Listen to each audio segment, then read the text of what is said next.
బ్రీవో. ఈ వెహికల్ వచ్చేసరికి ఏసీ రావట్లేదని తీసుకొచ్చారు ఈ వెహికల్. ఏంటంటే చెక్ చేస్తే లోన అయితే కూలింగ్ కాయిల్ డస్ట్ పట్టేసింది. అదేంటంటే కూలింగ్ కాయిల్ డస్ట్ పడితే మీకు కూలింగ్ ఎలా డిఫరెంట్ వస్తుందంటే ఆహ్, మా మార్నింగ్ వెళ్ళి మార్నింగ్ టైం బానే ఉంటుంది. ఈవినింగ్ టైం 5 ఆ టైం బానే ఉంటుంది. తర్వాత కూలింగ్ అయితే డ్రాప్ అవుతుంది. ఈ ఆయిల్ అయితే బాగా ఎక్కువ డస్ట్ పట్టేసింది. మొత్తం బ్లర్ అని మట్టి బయటికి తీసేసి ఇంక అన్ని క్లీన్ చేస్తున్నాం. అలాగే కాయిల్‌కి మా దగ్గర కెమికల్ ఉంటుంది. కెమికల్ ఏసి నీట్‌గా ఒక కాసేపు ఆరనిచ్చి తర్వాత వాటర్ తీసుకొని వాటర్ స్ప్రే చేస్తాం. వాటర్ కొడతాం. నీట్‌గా వాటర్ వాష్ చేసి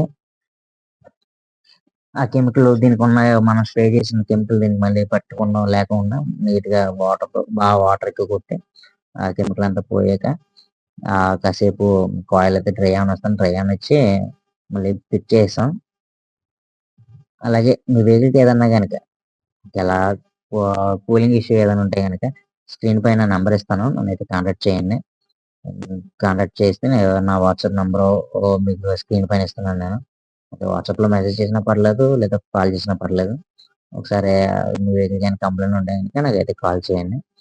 ఎదర రేడియేటర్ కూడా దీనికి డస్ట్ పట్టింది. అది కూడా వాటర్‌తో కొట్టి ఎదర ఏసీ కండెన్సర్ అవన్నీ క్లీన్ చేసాం.